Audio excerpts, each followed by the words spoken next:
So I'm just gonna clean this beard up a little bit.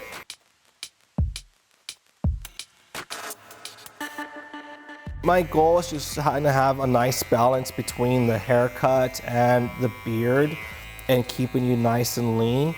So I'm not removing a ton of length. We're just kind of tapering it up at the top into the haircut. And then we're gonna get rid of some of the stragglers down here. And I feel like the most important thing when you're gonna, like if you have a beard, the most important thing when it comes to maintenance is always this cheek line here and then the neckline down here, right? Just above the Adam's apple.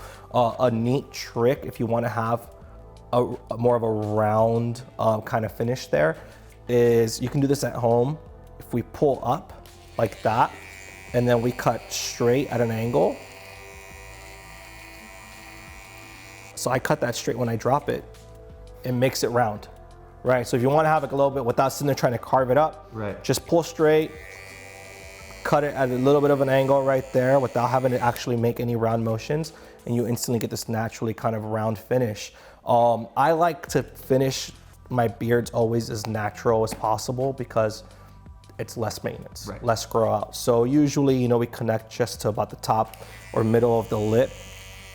And it's really just the stragglers that we're getting, man. You know, it's nothing, I don't like to carve lines down here because those are lines you have to maintain.